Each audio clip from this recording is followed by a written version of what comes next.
عايز انت جوه الكوميونتي بتاع الروبوتكس والتكنولوجي اللي موجود في اسكندريه او في مصر، مظبوط؟ مظبوط. انت لو ما كنتش جوه الكوميونتي ده كنت تبقى فين؟ فكرت مره في الموضوع، ما وصلتش لحاجه، لقيت ان انا هيبقى حياتي اللي هو بقعد على التليفون شويه، بذاكر واروح المدرسه وبتاع، بس ماليش هدف او ماليش جول، من الاخر ماليش لازمه. اللي هو انا شخص عادي، ما كنتش هتسافر، ما كنتش هتقعد تتكلم مع بروفيسورز، تجيب كونتاكت الناس مهمه، مثلا كونتاكت الرئيس جامعه، كونتاكت الناس في اليونان. فانت شخص عادي، كل ده ما كانش هيحصل.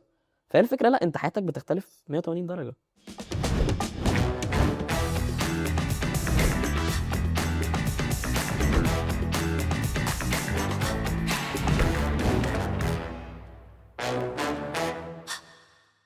الحلقه دي معانا فيها رحله طويله مع شاب جميل.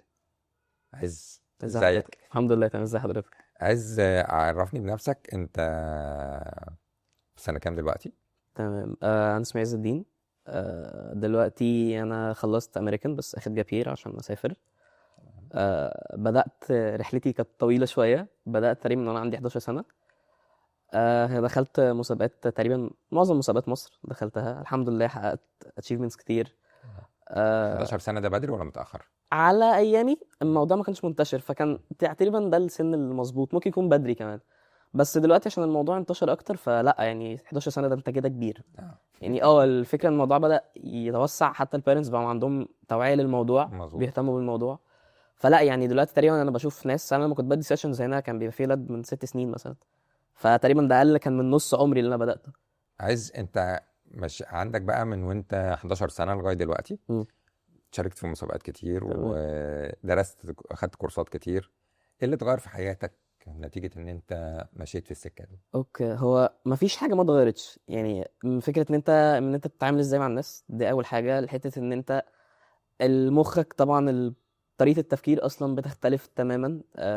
حياتك ذات نفسها، صحابك ذات نفسهم بيبقوا ناس من نفس المجال. النقاشات بتوسع عندك افكارك. فهي الموضوع ان انت حياتك تقريبا كلها بتختلف للاحسن طبعا، مش للاوحش.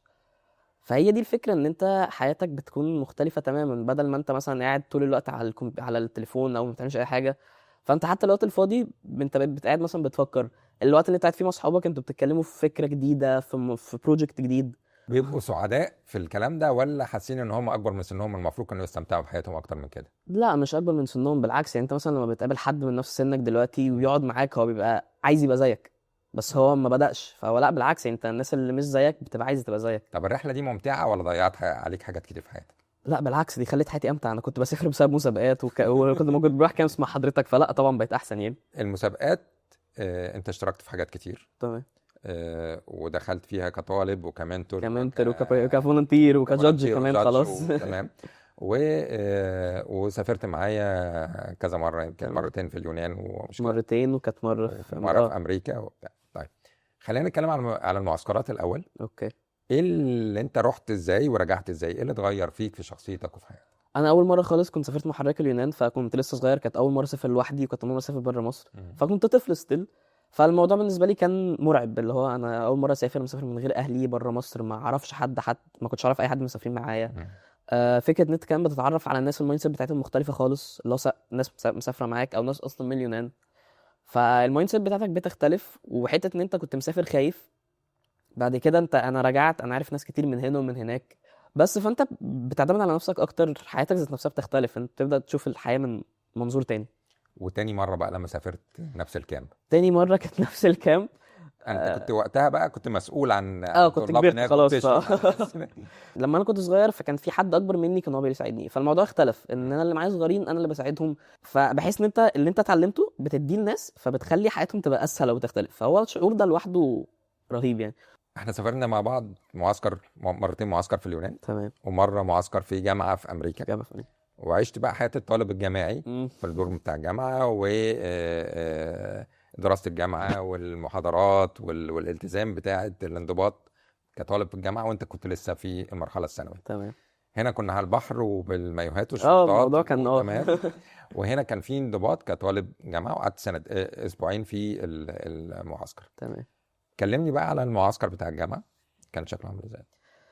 بقيت شخص معتمد على نفسك اكتر، ان انت حياتك من A to Z انت اللي بتعملها. تمام. طريقة بقى ان انت بتتعامل مع الناس، اللي هو انت بدل ما بتتعامل مع واحد صاحبك في سنك، انت بتتعامل مع حد دكتور جامعة او هو رئيس جامعة اصلا.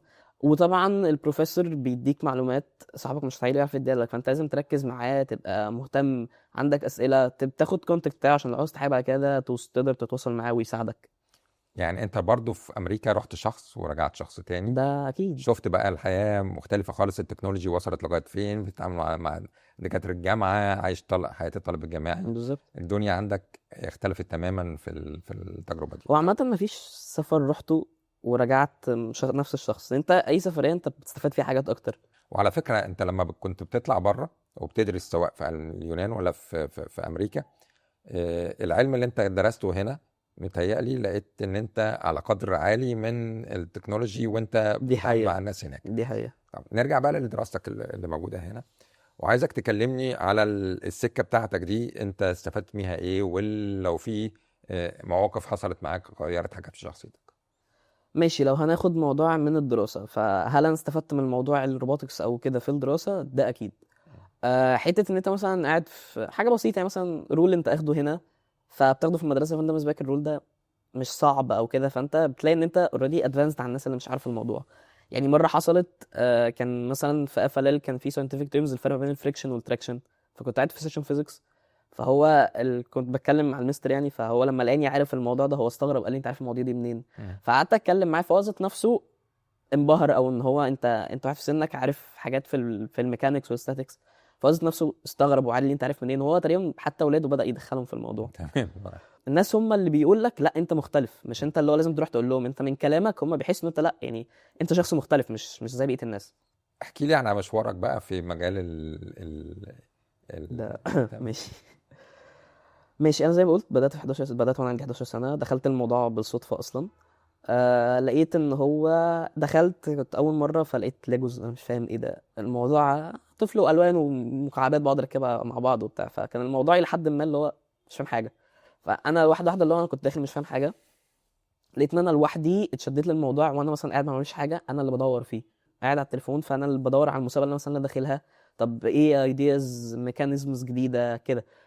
فهي الفكره ان انت اللي بتدور على الحاجه.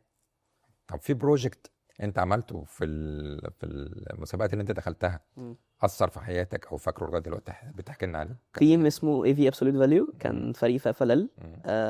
كان اول سيزون دخلناه كان في FLL، كان سيتي شيبر. تمام. الحمد لله يعني اتوفقنا ان احنا نجيب تشامبيون من اول سنه، ودي شاء الله تقريبا ما شاء دي الله. ما كانتش بتحصل كتير يعني. فكان تقريبا كانت في السنه دي هي سيتي شيبر فكرتها عن المدن وكده، فاحنا كان السوليوشن بتاعنا في البروجكت ان احنا الاسفلت، المشاكل اللي بتحصل في الاسفلت، الكراكس وكده.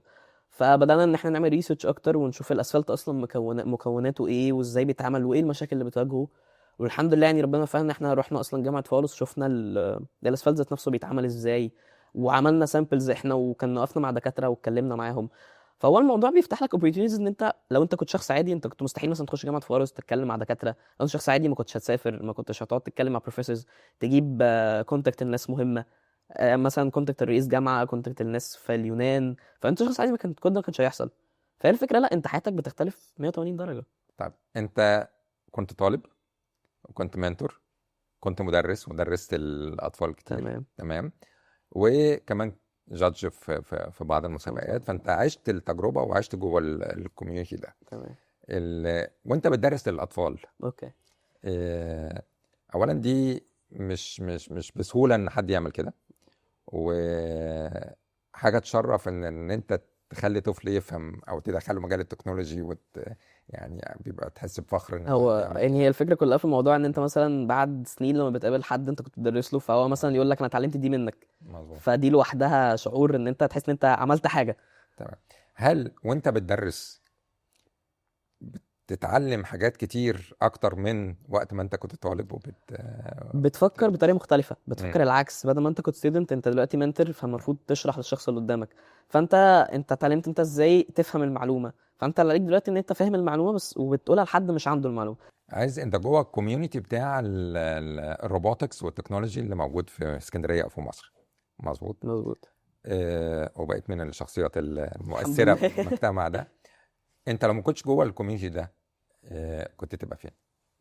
فكرت مره في الموضوع، ما وصلتش لحاجه، لقيت ان انا هيبقى حياتي اللي هو بقعد على التليفون شويه بذاكر واروح المدرسه وبتاع، بس ماليش هدف او ماليش جول، من الاخر ماليش لازمه، اللي هو انا قاعد على التليفون شويه بنزل مع اصحابي شويه، انما ماليش ماشي بعمل كل ده دلوقتي وبنزل مع اصحابي بخرج وبتاع، بس ليا حته بتاعتي اللي هو مثلا ليك تارجت او ليك كينونه في الحياه، انت بتعمل حاجه، يعني ليك حاجه اللي هو مثلا لا انت شاطر في الحته دي او بتفهم فيها.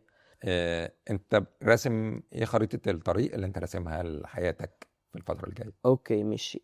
بعد دخلت الجامعه وخلصت تمام، اكيد في الجامعه هكمل نفس ناوي الباث. تدخل ايه؟ عايز اخش ميكاترونكس او روبوتكس يعني اللي موجود. عايز انت بتستخدم اي في حياتك ولا لا؟ اكيد يعني. بتستخدم ايه بقى وتنبيه؟ اول حاجه طلعت كانت شات جي بي تي. بدات استخدمه مثلا في الدراسه يعني مثلا هوم كتير فبحل منه اتنين تلاته وهو بيكمل الباقي كده. بيحل لك الهوم ورك. هو بيعمل كل حاجه. تمام. بس بدات احس اللي هو طب هو انا كنت عايش ازاي قبله؟ مم. فالموضوع بقى بدأ يبقى اللي هو بيخوف، اللي هو طب يا جماعه ده ما كانش موجود، احنا كنا عايشين ازاي؟ مم. بس ستيل في حاجات لازم بقى انت تشغل دماغك، يعني هو مثلا في حاجات بيعملوا انتو زد، بس في حاجات مثلا بتبقى حاجات كبيره او انت مثلا ما بتكتبش برومبت صح، فحاجات بدأ انت اللي لازم تعملها، يعني هو بيعمل حاجات كتير بس في حاجات انت لازم تعملها. طب انت ليه بتخليه يحل محلك مش بتخليه يساعدك؟ ما هي دي الفكره، ان انت اتعودت انت قدامك اوبشن رفاهيه، مم. اي حد قدامه الاوبشن ده بيستخدمه، فهي الفكره دي غلط، ده غلط علينا احنا ان احنا بنستخدمه في حاجات، في كتير بنستخدمها غلط. يعني انا شايف ان انت مثلا بدل ما تتعلم الاي اي تتعلم اصلا ازاي تستخدمه صح، بقى كده تتعلم بقى الاي اي بيشتغل ازاي وكل حاجه. طيب حابب تقول ايه للناس اللي ما دخلتش بقى الكوميونتي اللي انت عايش فيه؟ لازم يكون ليك تارجت في حياتك او انت حاجه بتسعى ليها. فيعني أنا مثلا انا دخلت الموضوع، انا حياتي كلها اختلفت، ان انا عايز اخش جامعه في نفس الفكره، وانا في الجامعه عايز اكمل في نفس الباث، بعد ما اتخرج عايز امشي فيه. فانت الموضوع بيغير حياتك، بيغير طريقه تفكيرك، تعاملك مع الناس، بيخليك ليك كونتاكت مع ناس انت كنت مستحيل تتخيلهم، فلا يحاول يندمج في الموضوع شويه لان حياته هتختلف. تمام، ربنا يوفقك شكرا لحضرتك مستر. وتبقى من ان الدكاترة شاء في الله. مجال الاي اي، وتبقى مساعد لك ما يبقاش مكانك. تمام. تمام، وربنا يوفقك في ان حياتك. شاء الله. شكرا لحضرتك مستر. شكرا لك يا عز.